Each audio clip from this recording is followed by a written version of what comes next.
అన్నీ అందియడము, బూట్లు, తర్వాత పుస్తకాలు, అసలు ఏం ఖర్చు లేకుండా ప్రతి పిల్లవాడు చదివిన పిల్లవానికల్లా డబ్బు ఇస్తున్నాడు, పిల్లవానికల్లా పుస్తకాలు ఇస్తున్నాడు, ఫ్రీగా చదువుకోవచ్చు.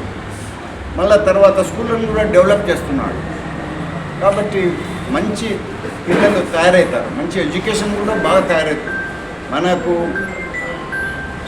పైన ఎటువంటి డోకా లేదు. సిపిఎం మన చంద్రబాబు నాయుడు నుంచి కానీ లోకేష్ నుంచి కానీ వాళ్ళందరికీ పై నాయకుల గురించి మనం బాధపడాల్సిన అవసరమే లేదు. ఇక్కడ ఏదన్నా ఉంటే మన నాయకులు మంచిగా చూసుకొని ప్రజలు మంచిగా చూసుకొని పోండి, మనకు ఎదురే ఉండదు. ఎదురు లేకుండా చేసుకోవాలి. ఖచ్చితంగా మనం మంచిగా మనకు వచ్చిన పథకాలన్నీ ప్రజలకు అందియడంలో పెన్షన్లు కానీ వాళ్ళకు కానీ అవి కానీ ఎవరు బాధపడుతున్నారు, ప్రజలు దేనికోసం బాధపడుతున్నారు అవి కనుక్కొని అవి చేసుకుంటూ పోవాలి. ప్రజాభిమానాన్ని పొందాలి మనము. వాళ్ళు బెదిరింపులకు ఎవరు లొంగరు, వాళ్ళు ఏమీ బెదిరియలేరు. ఇది రాయలసీమ, నీ చెయ్యెత్తుతో 4 చేతులు ఎత్తుతారు ఎవడైనా కానీ. నీ రాజ్యము, నీ పోలీసులు, మనము వాళ్ళు అట్లా చేస్తారని భయపడాల్సిన తెలుగుదేశం పార్టీ కార్యకర్తలు ఎప్పుడు భయపడరు. ఎన్నో చూసినాం వాళ్ళు చేసేదేమో. కాబట్టి తెలుగుదేశం పార్టీ అన్న చెప్పినట్టు మా ఉద్దేశం అది కాదు. మాకు అటువంటి ఇవే లేదు తెలుగుదేశం పార్టీలో. మనం మంచిగా చేసుకుంటూ పోతాం, మంచిగా కావాలని కోరుకుంటాం అంతే. వాళ్ళు చేస్తామనే దానికి మేము ఎప్పుడు భయపడాలి. ఇంతకుముందు భయపడలే, ఎప్పుడు భయపడం కూడా. కాబట్టి వాళ్ళు అట్లాంటివి వాళ్ళు నిన్న మాట్లాడిన మాటలు మేము ఖండిస్తున్నాము. మళ్ళీ ఎప్పుడు కూడా మాట్లాడేటప్పుడు జాగ్రత్తగా మాట్లాడాలని కోరుకుంటున్నాం. ప్రతి ఒక్కటి కూడా రాజకీయాలకు అతీతంగా అన్ని కులాలు, అన్ని మతాలు, అన్ని పార్టీల వారికి ఇచ్చినటువంటి పరిస్థితి ఈరోజు ఈ కూటమి ప్రభుత్వంలో మరి జరుగుతూ ఉంది. మరి మీరు అదేవిధంగా తల్లికి వందనం కార్యక్రమంలో మరి పిల్లలకు ఎంతమందికి మీరు మరి పిల్లలకు మరి ఇచ్చినారు? అమ్మఒడి అని చెప్పినారు, అమ్మఒడి 2కి అన్నారు, లాస్ట్ ఫస్ట్ కపుల్కి 1కి ఇచ్చినారు. అదే అమ్మఒడిని ఈ ప్రభుత్వం తల్లికి వందనం కింద మార్చి 5 మంది పిల్లలుంటే 4 ఉంటే 4, 5 మంది పిల్లలుంటే 5 మందికి కూడా ఈ తల్లికి వందనం ఇచ్చినటువంటి పరిస్థితి ఈ ప్రభుత్వంలో ఉంది. మరి మీకంటే ఏం తక్కువ ఇచ్చిందని ఈ ప్రభుత్వం మీరు దగా మరి ఎన్నుకోటు అని చెప్పి మాట్లాడుతున్నారో మీకు చెప్పడానికి ఏమి కారణాలు లేవు.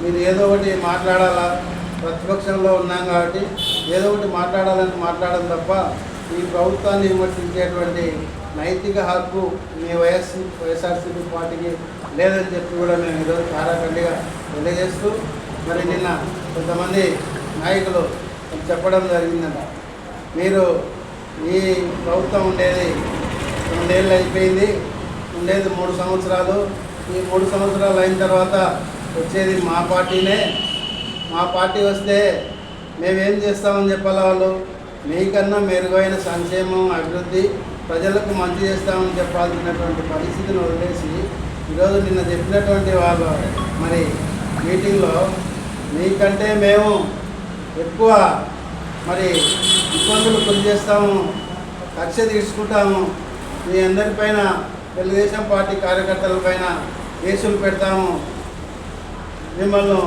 అంతకు 200, 300 ఇబ్బంది పెడతామని చెప్పి మాట్లాడేటువంటి పరిస్థితి దిగజారినారంటే మరి ప్రజలే మిమ్మల్ని గమనిస్తూ ఉన్నారు. ఈరోజు తెలుగుదేశం పార్టీలో ఏ ఒక్క కార్యకర్త కూడా, నాయకుడు కూడా మిమ్మల్ని ఇబ్బంది పెట్టాలని నాయకులు ఆలోచన చేసే పరిస్థితి లేదు. కేవలం చంద్రబాబు నాయుడు గారు ఒకటే చెప్పడం జరిగింది నాయకులకు అందరికీ, మరి మనం గతంలో వాళ్ళను ఆదర్శంగా తీసుకొని వాళ్ళు చేసినటువంటి 5 ఏళ్ల పాలనలో మరి విధ్వంసం తప్ప అభివృద్ధి అనేది ఏమి లేదు.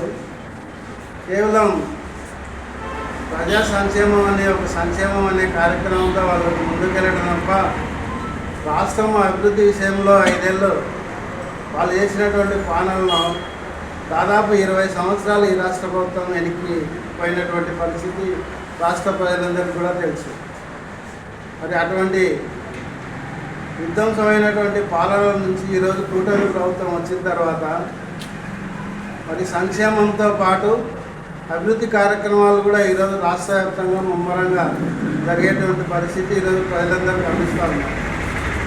మరి మీరు 5 ఏళ్ల పాటు ఈ రాష్ట్రంలో అధికారం చేపట్టినప్పుడు కనీసం రోడ్ల పరిస్థితి ఏ విధంగా ఉంది, కనీసం ఒక రోడ్డు కూడా ఒక కంప మన్ను వచ్చినటువంటి పరిస్థితి మీ ప్రభుత్వంలో లేదు. ఎంత ఘోరంగా రోడ్ల పరిస్థితి ఉంది 5 ఏళ్ళు అంటే, అంత ఘోరమైనటువంటి పరిస్థితి నుంచి ఈరోజు కూటమి ప్రభుత్వం వచ్చిన తర్వాత మరి గ్రామాల్లో సీసీ రోడ్లు కానీ, డ్రైన్లు కానీ, అదేవిధంగా రోడ్లు ఆర్ఎన్బి రోడ్లు కానీ, హైవేలు కానీ ఎక్కడే కానీ మరి ప్రజలకు ఇబ్బంది లేకుండా ఈరోజు ముమ్మరంగా కార్యక్రమాలు జరుగుతున్నటువంటి పరిస్థితి మనమందరం కూడా చూడడం జరిగింది. అదేవిధంగా ఈరోజు నిన్న మీటింగ్లో దగాటి ఏసీ అని చెప్పి మరి నాయకులంతా మరి నోరు పారేసుకొని ముట్టుకున్నటువంటి పరిస్థితి. మరి మీ దగాటి ఏసీ జగన్మోహన్ రెడ్డి గారు ప్రమాణ స్వీకారం చేసిన వెంటనే మరి మొదటి సంతకం మెగా డిఎస్సీ అని చెప్పి ఆ రోజు ఆర్భాటంగా ప్రచారం చేసి 5 సంవత్సరాలు పూర్తయినప్పటికి కూడా ఒక్క డిఎస్సీని కూడా వేసి మరి నిరుద్యోగులకు ఉద్యోగం కల్పించినటువంటి పరిస్థితి మరి ఎక్కడ కూడా లేదు. అదే ప్రభుత్వం, కూటమి ప్రభుత్వం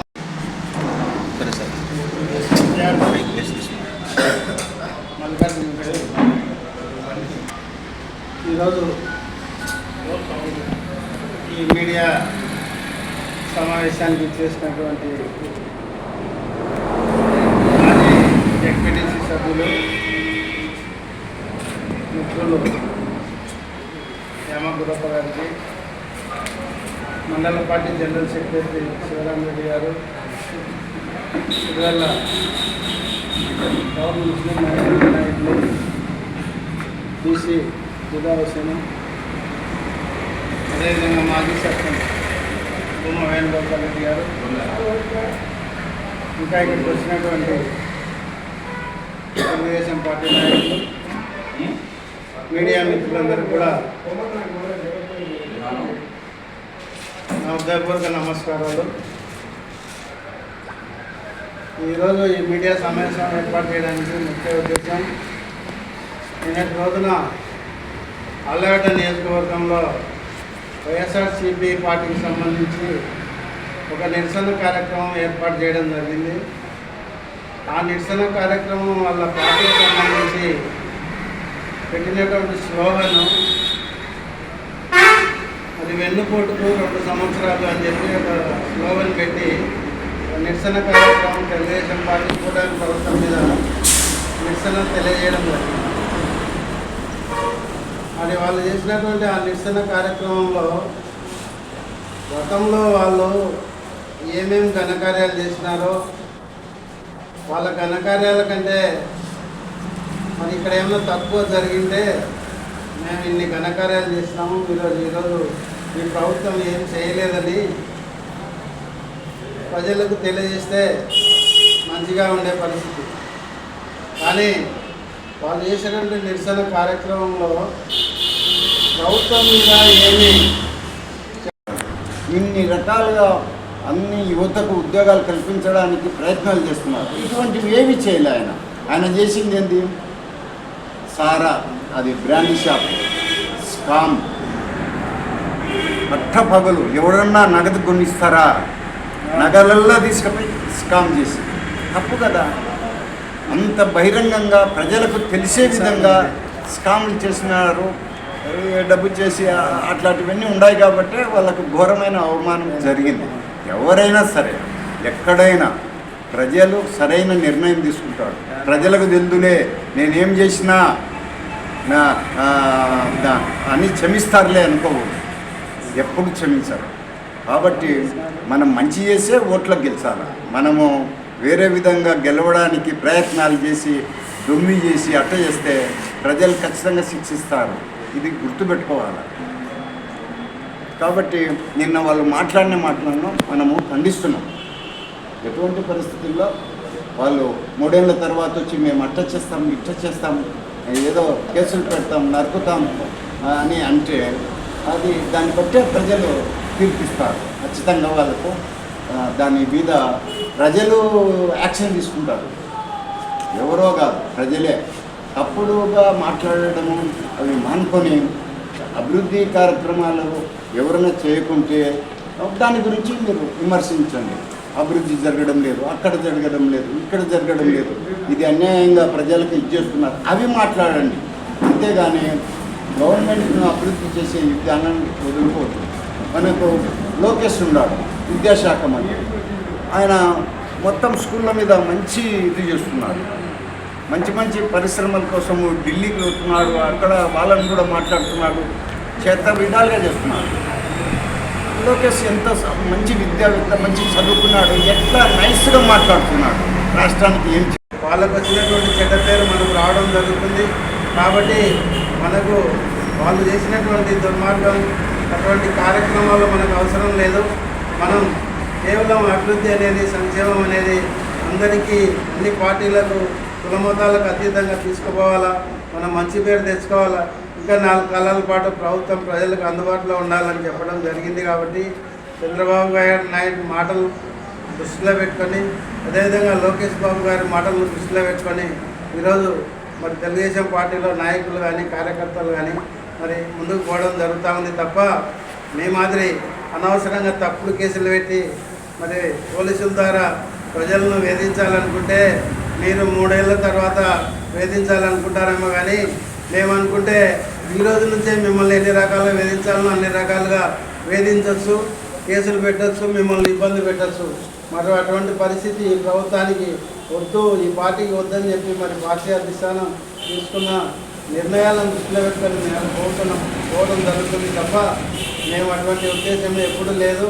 కాబట్టి ఇప్పటికైనా మీరు బుద్ధి తెచ్చుకొని అభివృద్ధి, రేపు పొద్దున ఏదైనా సంక్షేమం, ఇంకేదైనా ప్రజలకు కావాల్సిన మంచి పనులు ఇవన్నీ చేసి మంచి పేరు తెచ్చుకొని రేపు ఎన్నికల్లో మరి మీరు ముందుకు రావాలని ఆలోచన చేయాలి తప్ప మేము వస్తే రఫా అని, లేకపోతే మిమ్మల్ని కేసులు పెడతామని, లేకపోతే మిమ్మల్ని ఏమో చేస్తామని, ఇవన్నీ కూడా మీ ప్రజలు మిమ్మల్ని అన్ని రకాలుగా చూస్తూ ఉన్నారు తప్ప మీకు దీనివల్ల చెరుపు తప్ప మంచి జరగదని చెప్పి కూడా తెలియజేసుకుంటూ, రేపు రాబోయే రోజుల్లో మరి లోకల్ బాడీ ఎలక్షన్లు జరగడం జరిగింది గత ప్రభుత్వంలో. మరి ఏ విధంగా చేసినారు మీరు? తెలుగుదేశం పార్టీలో ఉన్నటువంటి ఎంపీటీసీలు కానీ, జెడ్పీటీసీలు కానీ, అదేవిధంగా సర్పంచులు కానీ నామినేషన్లు వేయకుండా పోలీసులను అడ్డం పెట్టి ఆ రోజు మీరు మరి ప్రభుత్వంలో మరి ఏకగ్రీవాలు చేసుకున్నటువంటి పరిస్థితి మీది. మీ ఆలోచనలు దృష్టిలో పెట్టుకొని ఇప్పుడు ఏం లేకుండానే మీరు ఏదేదో ఆలోచనలు చేసుకుంటాం, మా మాదిరే ఈ పార్టీ కూడా చేస్తుందామని అపోహలకు మరి ఏదో ఊహించుకొని పోవడం తప్ప మా పార్టీకి అలాంటి ఆలోచన లేదు. మేము చేసేది మంచి పనులు చేసి ప్రజల దృష్టిలో మంచిగా మరి రేపు రాబోయే ఎన్నికల్లో మరి అత్యధిక స్థానాలు సాధించాలని చెప్పి పార్టీ ఆదేశం ఉంది తప్ప మేము అది వేరే ఉద్దేశం లేదని కూడా తెలియజేసుకుంటూ, మరి ఇటువంటి తప్పుడు ప్రచారాలు, తప్పుడు మాటలు, అనవసరమైనటువంటి విషయాలు మానుకొని మంచి బుద్ధితో మీరు ఏదైనా అభివృద్ధి కార్యక్రమాలు చేసుకొని ముందుకు రావాలని చెప్పి కూడా కోరుకుంటూ, మరి ఈరోజు ఈ విషయాలన్నీ కూడా మీరు వైఎస్ఆర్సీపీ పార్టీ వాళ్ళు గమనించుకోవాలని చెప్పి మరి ముఖ్యంగా మనవి చేసుకుంటూ, ఇటువంటి తప్పుడు మాటలు ఒకసారి మాట్లాడితే మరి మీరు 3 ఏళ్ళ తర్వాత ఆలోచన మీకు ఉంటుందేమో, కానీ అటువంటి ఆలోచన అయితే మాకు వస్తే మాత్రం మేము ఇప్పటి నుంచే చేస్తే మాకు అడ్డం వచ్చే వాళ్ళు ఎవరు లేరని చెప్పి కూడా మీరు దృష్టిలో పెట్టుకోవాలని చెప్పి మీకు అందరికీ ఒక హెచ్చరిక చేస్తూ ఈ సమావేశాన్ని ఇంతతో ముందుకు